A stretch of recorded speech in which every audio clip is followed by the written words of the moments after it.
Assalamualaikum warahmatullahi wabarakatuh. Selamat datang di channel Zia dan Zafi. Magic Five hari ini memasuki episode 401, tayang hari Jumat tanggal 3 Mei 2024. Selamat menyimak guys. Alif curhat kepada Rasya kalau dia curiga kalau Praja itu hanya pura-pura baik saja. Apalagi setelah kejadian semalam, Alif yang mengetahui kalau Praja sedang merencanakan sesuatu dengan anak buahnya. Rasya pun meminta agar Alif tetap berprasangka baik. Hal ini pun diceritakan juga kepada Naura, dan Naura pun juga sependapat dengan Alif sebetulnya. Namun lagi-lagi Rasa meminta agar tetap berprasangka baik. Anak-anak Magic Five dan keluarga Umati akhirnya ikut membantu mempersiapkan perayaan ulang tahun pernikahannya Praja dan Tante Sari. Setelah selesai, Praja berterima kasih dan mereka juga pamit untuk pulang dulu. Bu Sari juga mengundang Al untuk datang ke acara perayaan ulang tahun pernikahannya. Namun Al sempat ragu apakah Praja mau menerimanya. Namun Tante Sari meyakinkan agar Al mau datang. Dan insya Allah Al juga akan datang ya. Sementara itu Magic Five dan keluarga Umati setelah beres-beres badan, akhirnya mereka bersiap untuk berangkat menuju ke restoran Prasa, tempat perayaan pernikahannya Praja dan Tante Sari. Magic Five saling bergandengan berpasangan, Rasa dengan Naura, kemudian si Adara ternyata dia dijemput oleh si Galih, ini curiga ini. Kemudian si Irsa dengan si Pipit, sedangkan si Gibran dengan si Kinan. Kemudian Om Hadi dengan Anggi dan Alip. Namun di sana si Praja sudah merencanakan sesuatu, sudah punya niat jahat pada Magic Five dengan memanfaatkan kelemahan mereka. Al yang datang di acaranya Praja sempat kaget dan terkejut karena Al dibalut oleh Tante Sari dan Om Praja, dan Al merasa kalau mereka seperti orang tua sendiri. Tak berselang lama, datanglah Adara dan Galih yang menyebabkan Al ini tambah semakin kecewa, semakin jonggol ini. Kok bisa-bisanya Adara berangkat dengan Galih. Kemudian begitu juga yang lain bergantian datang antara Rasa, Naura, dan teman-temannya. Kemudian acara pun dimulai dan seperti biasa Praja sudah punya rencana busuknya. Acara pertama diisi oleh permainan berpasangan dengan ditutup mata. Permainan pun dimulai dan para pelayan mulai memisahkan para peserta. Nah, mereka semua pada berpisah. Pada saat itu juga si Hadi dan si Anggi mulai curiga karena dia menemukan sesuatu yang janggal, yakni dia kalau Hadi itu menemukan ruangan yang penuh isinya dengan es, yang mana itu adalah kelemahannya si Rasa, sedangkan si Anggi dia tahu kalau ada danau yang dalam di situ dan itu merupakan kelemahannya Naura. Mereka mulai khawatir jangan-jangan ini ada rencana buruk terhadap mereka. Akhirnya mereka pun mencari anak-anak Magic Five. Mereka bertanya pada pelayan ya, namun dipalsukan ya, dibohongi sama pelayan.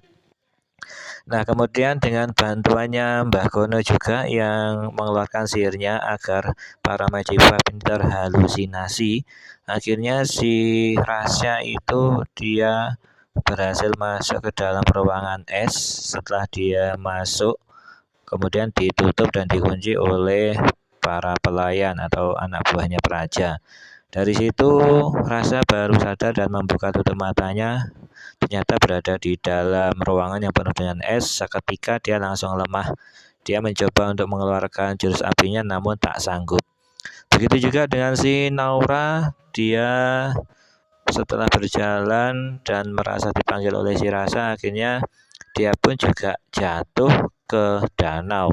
Sekarang giliran Adara, yang mana dia diarahkan oleh si Galih untuk ke gudang. Ternyata setelah sampai gudang, si Adara disiram teh oleh anak buah Praja. Seketika si Adara pun langsung pingsan. Galih yang menututi dari belakang mengetahuinya dan sempat cemas, namun sama anak buahnya Praja diminta untuk tenang dan kembali karena disuruh oleh Praja. Sedangkan si Kinan disekap dan sebagai pancingan oleh Gibran dengan harapan Gibran akan mengejarnya. Akhirnya Kinan dibawa ke dalam suatu ruangan, kemudian dipukul, dia pingsan. Kemudian Gibran masuk. Nah, ketika Gibran mau menolong Kinan, tiba-tiba dia ditumbuk dengan besi timpa, yang mana itu adalah kelemahannya si Gibran. Jadi seketika juga ini si Gibran dia lemas, pingsan, tak berdaya. Sementara itu anak buah Praja akhirnya membawa dan mengangkat Rasa, Naura, Gibran, dan Adara dengan penuh hati-hati dan sembunyi-sembunyi agar tidak ada yang mengetahuinya. Semuanya ada yang dimasukkan ke dalam kantong mayat, ada yang peti, ada yang digulung tikar. Nah, sementara itu si Irsad ini sementara masih aman, dia berhasil menemukan si Pipit dan menjadi pemenangnya dalam permainan kali ini. Jadi sementara si Irsad ini masih aman ya. Praja dengan penuh sandiwara dan kepura-puraannya dalam permainan ini akhirnya memperoleh juara 2. Irsad juara 1, Praja juara 2, masing-masing memperoleh voucher di resto dan buket bunga.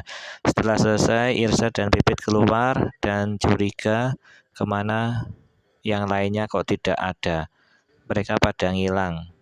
Tak berselang lama, Al juga datang yang mencari Adara yang juga belum menemukan. Kemudian Irsad dipanggil Om Hadi dan Tante Anggi yang menceritakan kalau ada sesuatu yang ganjal di situ terhadap teman mereka tadi. Akhirnya si Irsad mencoba melacak dengan menggunakan bantuan dari robot Inces Pipit. Rasa, Naura, Gibran, dan Adara dibawa dengan menggunakan mobil putih dengan kecepatan ya lumayan sedang. Anak buah yang lain minta agar lebih dipercepat karena takut kalau sampai lokasinya terlambat. Kemudian si Kinan sudah mulai tersadarkan. Dia kaget kalau ada besi timpa di sekelilingnya, yang mana itu merupakan kelemahannya si Gibran. Akhirnya si Kinan keluar dari ruangan tersebut. Kinan akhirnya bercerita tentang kejadian yang dialaminya kepada Irsad dan yang lainnya. Kemudian Irsad mengecek ruangan tempat si Kinan disekap tadi, dan di situ ditemui adanya besi baja timpa yang merupakan kelemahannya si Gibran. Seketika langsung si Irsad berpikir bahwa ini adalah ulahnya Praja. Mereka sengaja merencanakan kegiatan ini untuk menghilangkan saudara-saudaranya. Akhirnya si Irsad langsung melabrak si Praja pada acara tersebut. Dan si Praja seperti biasa dia berpura-pura tidak tahu apa-apa, dan Irsad pun akhirnya meninggalkan mereka, bergegas untuk mencari saudara-saudaranya. Dia terbang dengan menggunakan sarung terbang. Sementara yang lain berusaha mencari semampunya. Irsad juga meminta bantuan robot Inces Pipit untuk mencari Rasa, Naura, Adara, dan Gibran. Sementara si Kinan yang tampak pucat, sakit, akhirnya diantar pulang oleh Pipit untuk beristirahat. Sementara Alina, dia juga kepikiran apakah ayahnya memang betul-betul bertobat atau hanya pura-pura, dan dia mencoba mencari tahu semua peristiwa ini melalui ayahnya nanti. Selesai acara, Praja langsung bergegas pergi untuk menemui anak buahnya. Kemudian Alina yang curiga berusaha untuk mengikutinya dengan naik ojek. Kemudian Praja ditelepon oleh Galih kalau Alina membuntutinya, dan Praja meminta agar Galih menggagalkan Alina. Galih pun segera mengejar Alina dan menabrakkannya hingga terjatuh, dan meminta Alina untuk segera pulang dan tidak usah mencari tahu kebenaran ayahnya itu pura-pura atau tidak tobatnya, berbuat baiknya. Kemudian Galih dan teman-teman bergegas pergi.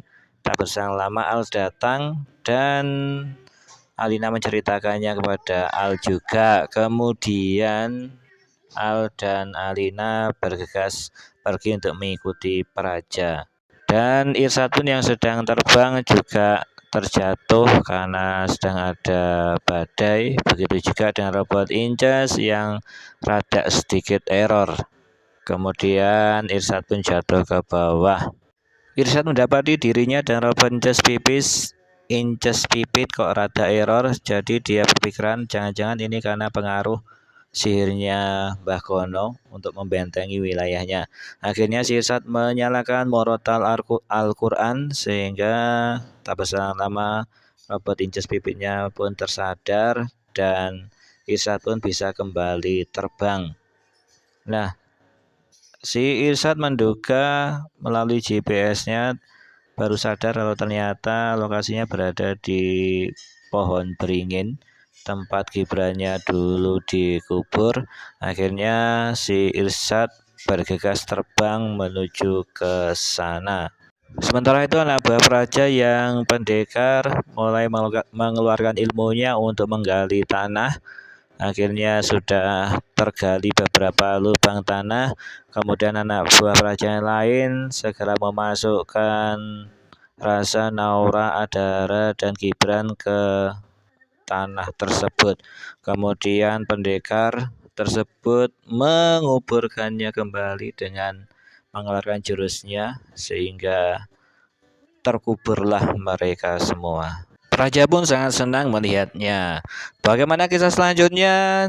Dan nantikan di episode berikutnya. Jangan lupa untuk like, comment, subscribe, dan share. Terima kasih. Wassalamualaikum warahmatullahi wabarakatuh.